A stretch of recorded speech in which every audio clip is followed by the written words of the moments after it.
here we are again talking about pulmonary physiology, and we are moving on to a topic we call mechanics.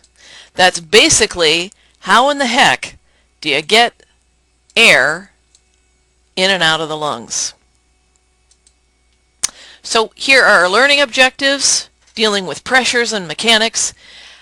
Describe how the chest wall and the lungs interact, and specifically how we get something called intrapleural pressure, which is just a fascinating concept. Intrapleural pressure. We want to describe the pressures around the lung. So there's atmospheric pressure, there's intrapleural pressure, there's alveolar pressure. And then we want to talk about how these things are changing during the respiratory cycle and why physiologically we call respiration negative pressure ventilation. All right, so here's some anatomy. Here's the rib cage, the bones, and then we have muscles in the rib cage, and we have to have a set of muscles called external intercostals, and those lift up the ribs so we can inhale. We also have some internal intercostals, and those bring the ribs back so we can exhale. And then we have some abdominal muscles that help us in respiration. We have some sternocleidomastoid that helps with respiration when we're really working hard. And essentially, hopefully you've all been exposed to this before, that when we inhale, we increase the size of the rib cage because the diaphragm is flattening and the ribs are pulling up and out. When we exhale, the diaphragm is returning to its flattened position and the ribs are coming back in. We also need to realize that there are a couple of membranes that help us with ventilation. So there's a membrane that lines the cavity, and that's called the parietal pleura. It's a serous membrane. It's nice and slick, and there's a membrane made out of the same stuff covering the lungs called the visceral pleura. So our authors of the textbook are trying to show us, if you put your fist into a balloon, you've got your visceral pleura and your parietal pleura, and then you've got an interpleural space. That's as helpful as that analogy is going to be. The other thing I want you to notice is that we've got this space in here that's called the intrapleural space, and in it is intrapleural fluid. There's a problem with this diagram. This intrapleural space is way too big. It's just a teeny tiny thin layer, just a thin layer of fluid. So here's the deal. We have this chest wall with our ribs and our muscles. The chest wall, left to its own devices, would rather be expanded. And it does. It expands. And the lung tissue, left to its own devices, would like to be collapsed. So with these arrows, the artist of this diagram is trying to show us there's some tension between the chest wall and the lung tissue. The chest wall wants to pull out. The lung tissue wants to pull in. How's come it doesn't do that? Because there's a thin layer of fluid that keeps those two together. So if you remember from your microbiology class, I don't know if you have to clean your own slides these days, but you're using slides, you're putting a little bacteria on the slide and you're putting a dye on it and you're seeing if you can see something and try to identify your little bacterium. Well, slides that get wet stick together, and it's really hard to pull them apart. You have to slide them apart. It's like you have a little intrapleural pressure. So it's kind of it's a surface tension kind of thing, but it's like you have little intrapleural pressure in between your two microscope slides. I want you to realize that the lung tissue and the chest wall are that close together, and it's almost like there's a vacuum in there. Now, there's not really a vacuum. A vacuum is zero pressure. No, it's not a vacuum. But you have this fluid. Fluid does not like to expand. Gas likes to expand, but liquid, not so much. And when you pull on a little layer of liquid, the liquid will not expand, but the pressure will go down. And we're constantly pulling on that little space. So when you measure that little space, intrapleural pressure is about, in this case we're using centimeters of water, but is about -5 centimeters of water, could be -7 millimeters of mercury. It's less than atmospheric. So it's not that the pressure in the intrapleural space is negative. What it means is it's less than atmospheric pressure. So if atmospheric pressure is 760, then intrapleural pressure is 755. So we set atmospheric pressure to 0, and then intrapleural pressure is -5 relative to that. That keeps the lung and the chest wall working as a unit. What happens if we can't get them to work as a unit? Well, we have something called a pneumothorax. Something has happened to damage the chest wall. Air flows in along a pressure gradient, making intrapleural pressure 0. There's nothing holding these two together, and the lungs collapse. Now, we have a mediastinal membrane, so we actually have 2 intrapleural cavities. So one lung will collapse, the other will not. It will still hurt like the dickens. So this person has to go to the hospital. They have to have a chest tube put in. You have to pump out that air and reestablish that negative pressure. If this happens out in the field, the EMTs will do kind of a taping job on here so that the air can move out, but when the person breathes in, the tape closes off this little hole so it doesn't get any worse. It doesn't have to be just air coming in. You could have blood coming in and messing up the pressure gradient. That would be a hemothorax. Anyway, a pneumothorax demonstrates the need for having an intact lung, an intact chest wall, and a slightly negative pressure in the fluid between them. All right, so outside the body is atmospheric pressure. In the lungs is alveolar pressure. In between the chest wall and the lungs is intrapleural pressure. And we can calculate a pressure called transpulmonary pressure. We say, what's alveolar pressure, which is on the inside of the lung, and what's intrapleural pressure on the outside of the lung tissue. What's it on the inside? What's it on the outside? And we subtract the two. So transpulmonary pressure, and why they have this little L here just defies me, but transpulmonary pressure is alveolar pressure minus intrapleural pressure. That's the pressure across the lung tissue. So imagine if you had a balloon. You blow up the balloon. The air in the balloon is the intra-balloon pressure. The air outside the balloon is the atmospheric pressure. The difference between the two is the trans-balloon pressure. So this is a calculated pressure, and it helps us draw graphs and whatnot. But what happens as we inhale? We stretch out the lungs, and transpulmonary pressure goes up. So transpulmonary pressure increases with inhalation, it decreases with exhalation. Now here's a fun picture I got off the internet showing us that there's a pressure volume curve as we inhale and exhale.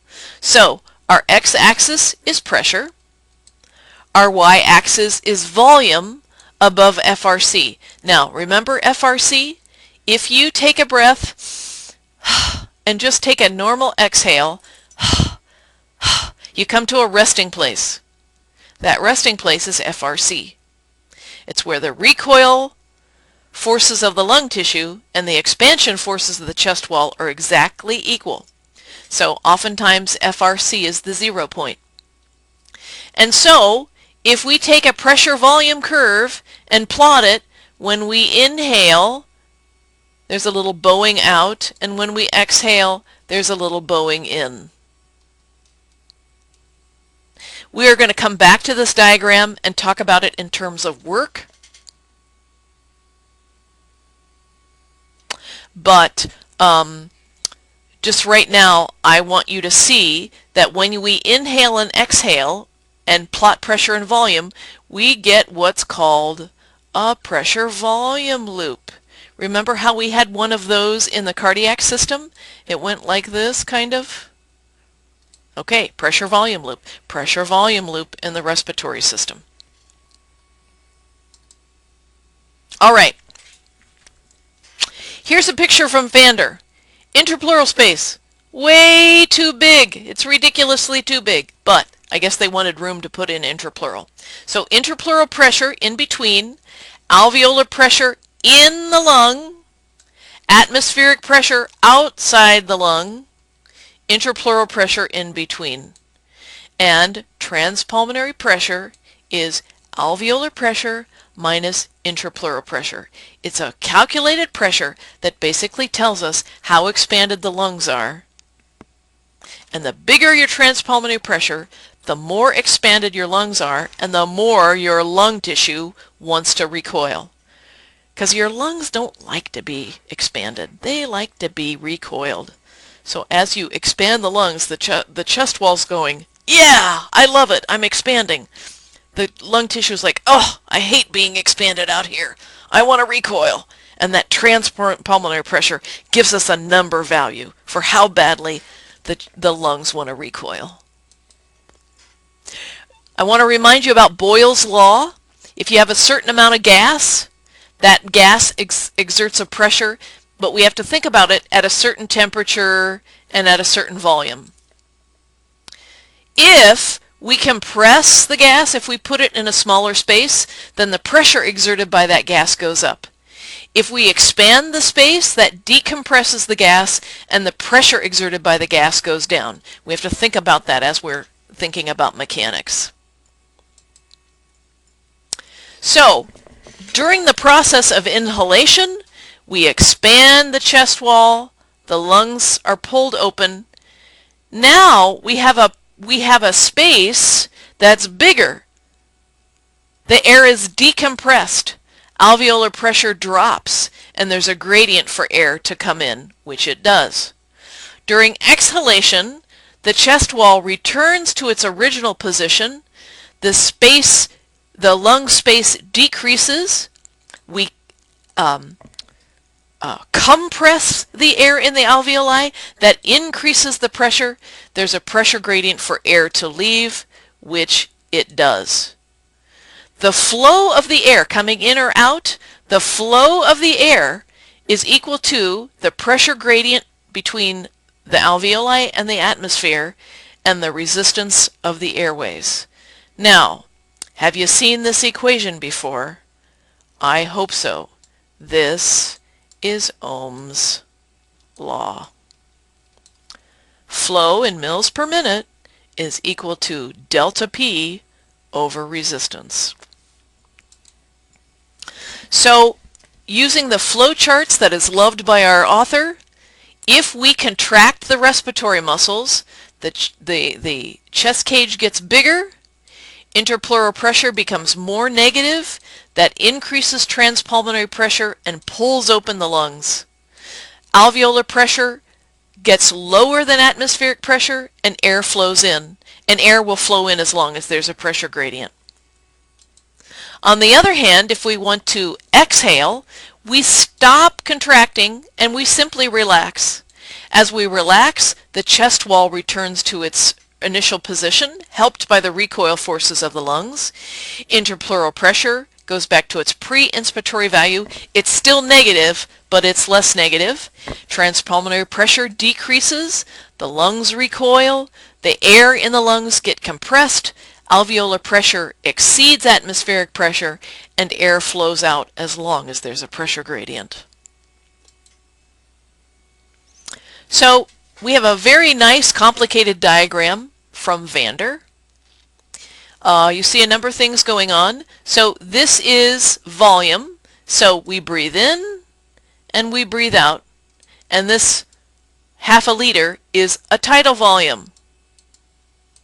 We also see intrapleural pressure, and this is measured in millimeters of mercury, so it's -4 instead of -5. So -4 goes down to, say, -7, goes back up to -4. We have intrapleural pressure. I'm sorry, that's not what I meant to say. Atmospheric pressure is constant. Alveolar pressure, I knew I'd come up with it eventually. Alveolar pressure drops below atmospheric pressure during inspiration. At the end of the breath, comes back to 0. During exhalation, exceeds atmospheric pressure, and then at the end of the breath, comes back to 0. So, let's start at the end of a breath. We've just finished a breath. There's no flow of air because atmospheric pressure is equal to alveolar pressure. Transpulmonary pressure is 4. How do we get that?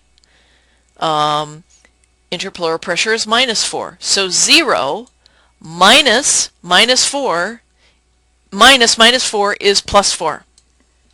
This little spring tells us about the recoil forces of the lungs. So the lungs nice and recoiled the way it likes to be. All right, now we're going to breathe in. So what's going to happen? We're going to contract some muscles and expand the chest wall. When we expand the chest wall, that drops intrapleural pressure, which increases transpulmonary pressure, which pulls out our little spring and makes the lung tissue expand. When the lung tissue expands, alveolar pressure decreases below atmospheric pressure, and there's a gradient for air to come in. Our alveolar pressure is -1. Intrapleural pressure is -6. -1 minus -6 is 5. Notice intrapleural pressure transpulmonary pressure has increased. All right, we keep contracting. Now we're at the peak of our breath. We're contracting the muscles. We've stretched out the lung tissue. However, volume has come in and alveolar pressure is 0. Atmospheric pressure is 0. There's no gradient for flow. So we're at the top of our breath. Intrapleural pressure has gone down to -7. 0 minus -7 is 7. Now, how are we going to exhale? All we do is relax. And when we relax, notice our red arrow is gone. We're not contracting anything anymore. Our spring is going to help us go back to rest. We compress the air. Alveolar pressure is 1. Atmospheric pressure is 0. So alveolar to atmospheric pressure, there's a gradient for air to flow out, and it does. Intrapleural pressure is getting less negative, and our transpulmonary pressure is getting lower. And as we continue to exhale, we reach our 0 point, and now we're back to where we started. So you can see during inhalation, intrapleural pressure starts out as negative and becomes more negative. As we exhale, it returns to its original negative value. Intrapleural pressure is affecting the expansion of the lungs. So when the lungs expand, alveolar pressure decreases below atmospheric pressure. That allows air to come in, but at some point the air comes in and dissipates the gradient. Now we're back to 0. When we exhale, that allows us to compress the lungs, increase alveolar pressure, air can flow out until we reach an equilibrium point where alveolar and atmospheric pressure both equal 0.